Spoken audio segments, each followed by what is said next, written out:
Morning, Northwest. Glad to have you with Terry and I this morning for another edition of 1 Month to Live. Good morning, Terry. Good morning, Aaron. Good to see your face again. It's great to see your face as well. So we continue with 1 Month to Live. We're in our last section of the book on leaving boldly. We've gone through live passionately, love completely, and learn humbly. And now we're talking about our legacies and what are we leaving for those who will come after us, and what is our goal in how we are perceived once we have passed from this life. So this chapter is on building materials. What exactly are you using for your building materials when you're in the process of building your legacy? So we're going to talk about that today. Yes, day 25. I was actually very fascinated by this chapter, Aaron, and it got me at the opening quote, which is, "The price of anything is the amount of life you exchange for it." It's Henry David Thoreau. That really gets you to think about, anything that you spend time on, right? You are exchanging your life for what you're investing in. And it really dovetails great into the leaving boldly section. It puts leaving boldly in perspective for me. Anything we choose to invest in, whether it's stuff or friends or work or fun or emotions, we're exchanging some amount of our lives.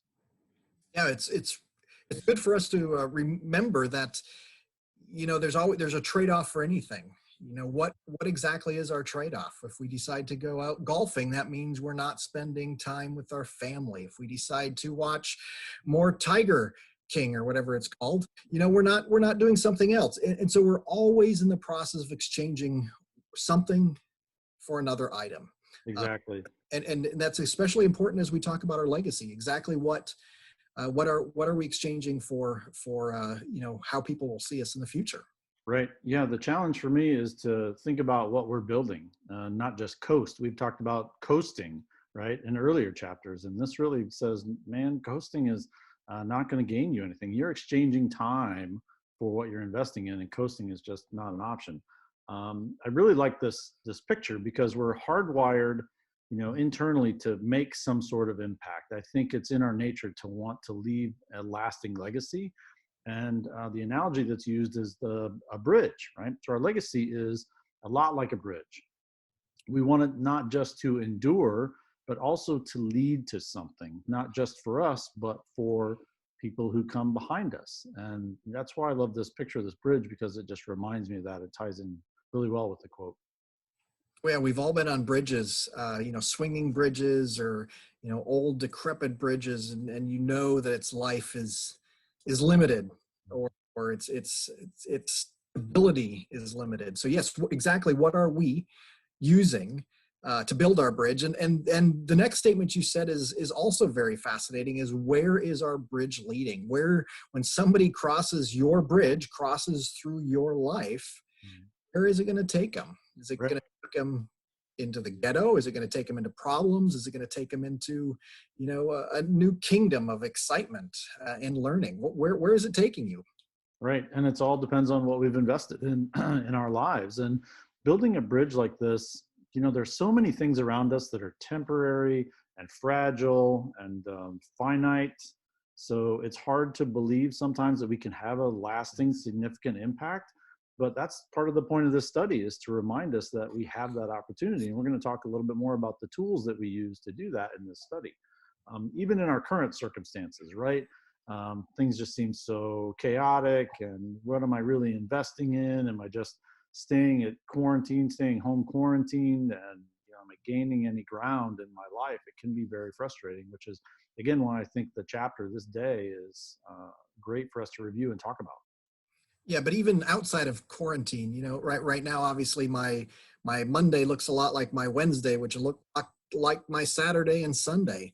And really in life, there's so many people who feel like that as well, that, day after day, it's just another Groundhog Day. Are they really adding meaning to their life as they go through? And how do they do that? How do they get out of those ruts? How do they be something different than where they're kind of stuck today? Right. I mean, you hit the nail on the head. Life right now seems a little mundane and repetitive. It's the same stuff over and over. You know, the example in the book tied in perfectly to what we're going through. You know, you do the dishes, you do the laundry, you make your bed. I do make my bed. But then, Good. you know, right away, it's okay, there's dirty dishes again. Okay, right away, we need to do more laundry. Right away, we need to cook another meal. We just cleaned up from the last one. It's over and over and over. And um, that can really change our eternal perspective if we let it. We can lose focus on And so, you know, with that mundane or just the day after day repetition, how do we really remind ourselves, you know, to really invest in something or to make sure that we're using the proper materials, and instead of watching, you know, rewatching the, you know, Tiger King series for the 12th time, spending time with something to build your life up, with, you know, the Bible or a good Bible study or something to challenge you, or with your family, or, you know, or is it just another mindless activity? that. Right. Well, you know, a great place to start, obviously, is the 1 month to live study with Aaron and Terry. Watch all those videos again. Invest in your life. In case you missed one, In case you missed one, even right the now, special episodes. special episodes. That's right. So one great place, like you said, to start is with God's word, right? And one of the Bible verses that was used in this chapter, 1 Corinthians 3:12-14. Anyone who builds on that foundation may use a variety of materials: gold, silver, jewels, wood, hay, or straw. But on Judgment Day, fire will reveal what kind of work each builder has done. The fire will show if a person's work has any value. If the work survives, that builder will receive a reward. That really is telling us, painting the picture for us, that what we invest in is important, not just on this planet, but eternally. And we should really consider where we invest our time, where we invest our lives. Is it worthwhile? Is it building a bridge and showing the way to someone else to something significant? Yeah, and in this verse, when it talks about when the fire comes, it will reveal the kind of work each builder has done. Same thing with, you know, troubles in our life. When the troubles come, you know, what does it reveal about our about the work that we left? And, you know, it's kind of funny, as I was reading through some of your notes on this, it reminded me of a couple things. One was the three little pigs. Mm. I mean, they all went after their materials to build their house. Mm-hmm. You know, without the big bad wolf, not a big deal if you have a hay or a stick, you know, building. But all of a sudden, when the big bad wolf comes, you know, their building material was a lot more important, you know, than it was, you know, before. Right. Absolutely. That made a difference. Right. It, So, it made a big difference. yeah, like you said, I mean, if there's no trouble, then hey, you know, a house made of straw or stick, that's fine. But we all encounter trouble, right? We should be prepared for some amount of trouble in our lives, and each day will Yep. have enough trouble of its own. It sure does have enough trouble of its own. And, you know, I think we'll talk about this verse later, but the wise man and the foolish man, clear about your base, that you're building on. And also a more recent one is, you know, the Madoff Ponzi scheme. You know, what he was building his life and fortune on, you know, was not real. Mm-hmm. Some point, it's going to come to the point of our life where it's not going to remain if it's not built on something that's made of either good materials or made on the right foundation. And Right. again, you know, my one of my favorite authors, you know, refers to the Madoff trade-off. Mm-hmm. What are you trading off for your stability? Mm-hmm. Traded, you know, his own, you know, conscience, his own integrity, and then the impact on his family and so many others. It's amazing how far-reaching, you know, impact or items like that go when we're not using the correct materials or the correct foundation. Right. Absolutely. Absolutely. And so we're going to talk about that. That's a great lead in. So what materials will we choose to build in our lives to build a lasting legacy? You know, using this analogy of building, what materials will we choose? And we're going to talk about 3 materials that we use in our lives to build a legacy: our convictions, our character, and our community. So we start with convictions, right? What do we stand for? You know, there's trendy things that come and go. There's styles that come and go. There's, you know, people that come and go. News cycles come and go. You know, last week's conspiracy theory and this week's conspiracy theory. even science, right? Science Mhm. can change over time. One of my favorite quotes is from Men in Black, about when it comes to science, right? Kay, in this pictured in this photo along with Will Smith, Jay says 1,500 years ago, everybody knew that the earth was the center of the universe. 500 years ago, everybody knew that the earth was flat. And 15 minutes ago, you knew that humans were alone on this planet. Imagine what you'll know tomorrow, right? Things change, even science, right? Our understanding of science and the things we learn change all the time. So this week something's good for you, next week something's bad for you.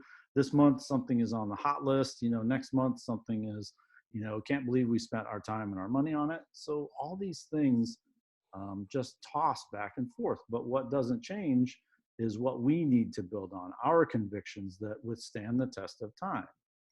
Isaiah 48 reads, "The grass withers and the flowers fade, but the word of God stands forever." What are our convictions? This is intended to get us focused on what are we convicted to. Our convictions have to be based on God's word, plain and simple. If our core values are based on his principles, our legacy will last. But it's not just basing our core values on his word, but living them out. Absolutely. Conviction, it's really more than just belief, because Jesus talked about that even the demons believe, but belief in and of itself isn't a conviction. It's more than that. It includes the action to really be, and that conviction is what will impact people. Absolutely, absolutely. Matthew 7:26. "Every one of these that hear these sayings of mine and does them not shall be like a foolish man upon which his house is built on sand." So what are our convictions? Like you had said, there's a big difference between a belief and a conviction. A belief is just something that you hold on to. A conviction is something that holds you. A Mm. core value that anchors us, it shapes us, it permeates our lives. It becomes who we are, right? Conviction is the action that we take. We can believe something sitting in a pew or watching a video or watching a TV show, sitting on our couch. Yeah, I believe that. But our conviction is actually the action. Yes, and it's a continual action, right? You don't typically have a conviction one day and it's gone the next. Right. A long-term conviction. So this is something that we're going to act on day after day after today, intending to give us a return of some sort. Absolutely. So the second building material that we're going to talk about is character. The first one is conviction, obviously. The second one is character. Our character is shaped by our convictions and by God working in our lives. One of the interesting things that the author used was the idea of a sculptor. And Romans 8:29, I love the Message version of this verse that ties into this. God knew what he was doing from the very beginning. He decided from the outset to shape the lives of those who love him along the same lines as the life of his son. So he wants us to have great character. This should be part of the building material in our lives. As a sculptor, right, he is the sculptor in our life, and he helps to shape our character. And I guess the New Testament calls this pruning. Mm-hmm. If we're to be, attached to the vine and growing, from time to time, we have to prune ourselves. And we've talked about this in our class before, is that pruning can be painful. It can, just like, chiseling away. This is not, if the clay or the rock was alive, this would not be pain-free. Right, exactly. And we have pain in our lives. The story goes that Michelangelo, when he was sculpting David, was asked, well, how do you do this? And he said, well, I just chisel away at anything that is not David. And I think the analogy is that God does the same thing with us. He chips away at things that are not in the image of his son, the things that, that's part of why I like this picture, right? So he's chipping away because he wants us to hear what he wants us to hear. He wants us to see through his eyes. He wants us to be able to speak his words. He's chipping away at the stuff that we put in the way of him developing our character in our lives. Yes, and a few chapters ago, we talked about what tool are we? And use us in many ways, to help chip others away. We can be the mallet, we can be the awl, we can be the sandpaper. and hopefully we're those things from a good perspective. If we're really trying to build a legacy, we want to be the sandpaper that's smoothing something out for a good purpose rather than just being an irritation. Exactly, right. Oftentimes we see that problems in our lives or pressure or distractions can be an irritation, but problems are a way that pressure is applied in our lives to help shape our character. Some people seem stuck in the same situation over and over and over. Well, you're trying to change. God's trying to change you. Mhm. You have to learn something from this. You have to grow. You have to strengthen your character and strengthen your convictions. And instead of getting frustrated about it, well, look at what God is trying to tell us to make a change in our lives, to strengthen Right. our character. And God disciplines those he loves. And so we should not run away from this chiseling process. Yes, it's painful, and usually we're never ready for it. But this is not something we need to run away from. And as I read some of your notes as well on this chapter, the whole book of Proverbs came to mind. Proverbs is really, as it relates to character, some very practical ways to make sure your character is in place, or some warnings about character that will lead you in a wrong direction. So, reading the book of Proverbs will give you a lot of understanding of the character that God would like us to have. Right. And maybe we have the time in our lives right now that we can go through Proverbs again and start to absorb some of those really meaningful verses into our lives right now. That's right. And coming up is May. May has 31 days. And guess how many chapters Proverb has? 31. 31. Who We can knew? spend time reading through Proverbs in the month of May. That's a great idea. I'm going to take that and I'm going to use that. Thank you very much, Aaron. That's excellent. Don't remember, May's next week. Right. Yeah, that starts fast. Yeah. Pressure. Let's talk about pressure for a second. One of the comments was that pressure in our lives, it can turn us into a pile of rubble, or it can turn us into a diamond. Part of it is our choice. Yeah, I mean, there's songs about that. Yeah, the pressure of the coal, right? It disintegrates, or it becomes something so much more valuable, and it's really up to our character. Absolutely. So convictions are our first building material, character is our second, and our third is community. So the people, Oh my. the people that we spend time with, right? Like you had said, we use the example of tools. There are people that are tools in our lives. Some are hammers, some are sandpaper, some are wonderful tools, but some rub us the wrong way. And the part of the building material that we use to leave a lasting legacy is who are the people in our lives. God uses the people in our lives to strengthen our character and to strengthen our convictions. So if you're surrounded by great people, you have a better chance of strengthening your convictions and building better character. If you're surrounded by the wrong kind of people in your community, then it's going to be harder to see God in everything you do and to be more molded in the shape of the life of Christ. Yeah, fascinating concept of just remembering, that who we spend our time with is also a part of our character. So, this community, in that community includes, our church family and those we go out and do things with. Those people we surround ourselves with are supporting us, are supporting our children, and will leave an impact on them far more than we probably understand at the time. Right. Yeah, we all have people in our lives that are fun and encouraging and wonderful to be around. And Teresa has some friends. She had one friend that she described being around her is like being wrapped in a warm blanket. We all have people like that, right? They're great, they're encouraging, and they challenge us, and we love them and they love us. But we also have people in our lives that, drive us crazy. They're friction, right? They're porcupines. And they still have a purpose, though, to help build our character and shape our convictions. How we deal with those people and how we deal with those things affects us. And in turn, maybe we can be an influence on them, leaving a lasting legacy in their lives. And that's the key. That last point is a lot of times we can be that hug, or we can be that great mentor to somebody else. Maybe at this point in time, we're not getting a ton from them, other than maybe they're helping to shape us, maybe helping us to focus on who we are more, because we know that our life being poured into them really is going to matter. Mm-hmm. We have to be cognizant of just not only wrapping ourselves around with people who are just the same as us, but to look for mentors and to be mentors to continue to pull so many people forward. And that's, so much about leaving a legacy is what you do for those, usually below you, how you help those people and let them come up to your level. Right. Absolutely. I was spending a lot of time on the road this week, and I listened to some Ravi Zacharias, and apparently his father was very abusive when he was younger, when he was a teenager, just tragically terrible. But in the end, he shaped Ravi, and Ravi then in turn helped shape and influence his father, and how to turn terrible situations, pressure and problems, and all the bad stuff that happens to us in our lives. How do we turn it into something positive for Christ's kingdom?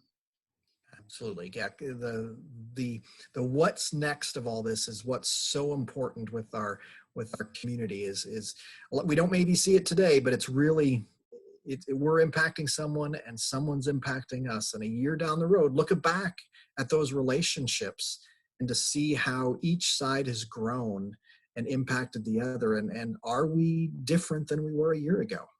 Right. This is the building materials that we use, right? So those three that we had talked about, convictions, character, and community, are we choosing the right lasting building materials, or are we just going to use temporary stuff, fragile stuff, finite stuff to build our lives with? Yeah. And so what were those 3 C's again? The 3 C's were convictions, character, and community. That's right. So important to remember this, because it really does lead us down an understanding of the building materials we use, right?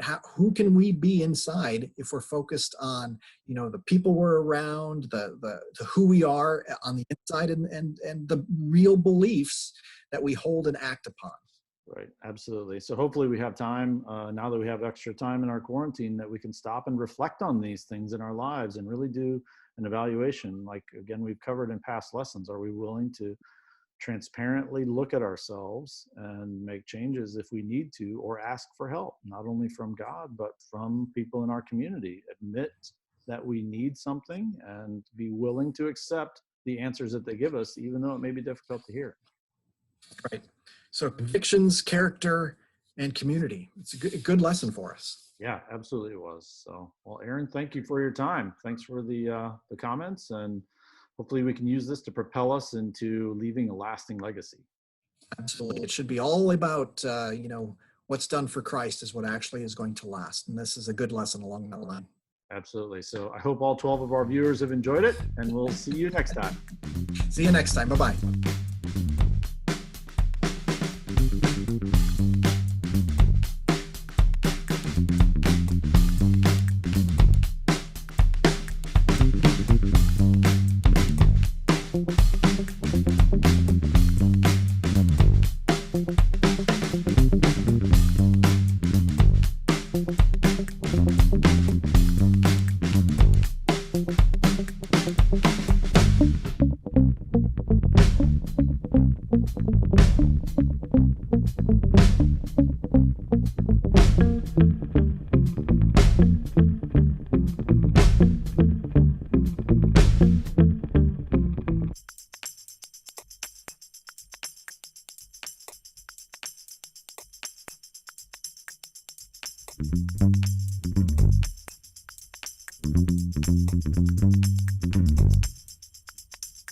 Thank you.